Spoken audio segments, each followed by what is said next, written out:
தமிழகத்தின் அனைத்து பள்ளிகளிலும் சூழல் மண்டலங்கள் ஏற்படுத்தப்படும். காலநிலை கல்வி குறித்து மாணவர்களுக்கு கற்பிக்கப்படும் என முதல்வர் ஸ்டாலின் தெரிவித்தார். சென்னை நந்தப்பாக்கத்தில் காலநிலை உச்சி மாநாட்டை முதல்வர் ஸ்டாலின் துவக்கி வைத்தார்.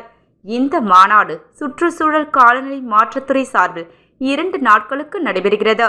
நிகழ்ச்சியில் முதல்வர் ஸ்டாலின் பேசியதாவது: காலநிலை மாற்றத்தை எதிர்கொள்ளும் வகையில் நம்மை தகவமைத்துக் கொள்ளும் முயற்சியாக மாநாடு நடக்கிறது.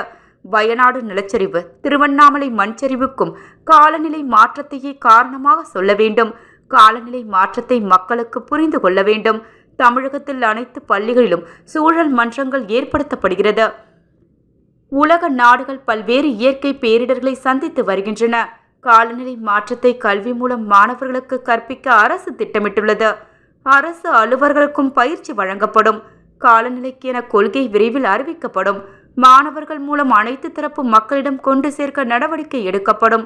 வெப்ப அலையால் உயிரிழக்க நேரிட்டால் ரூபாய் 4 லட்சம் நிவாரணம் ஏற்கனவே அறிவிக்கப்பட்டு உள்ளது. காலநிலை மாற்றத்தால் ஏற்படும் விளைவை எதிர்கொள்ள மக்கள் அது குறித்து தெரிந்து கொள்ள வேண்டும். பொருளாதார மேம்பாடு, சுற்றுச்சூழல் கருத்தில் கொண்டு அரசு நடவடிக்கை எடுத்து வருகிறது. வெப்பநிலையை எதிர்கொள்ள ஓராஸ் கரைசல் தண்ணீர் பந்தல் அமைக்க மாநில பேரிடர் நிதியை பயன்படுத்திக் கொள்ளலாம். இயற்கை வளங்களை பாதுகாக்க அக்கறை கொண்ட சமூகமாக நாம் மாற வேண்டும். இவ்வாறு முதல்வர் ஸ்டாலின் பேசினார்.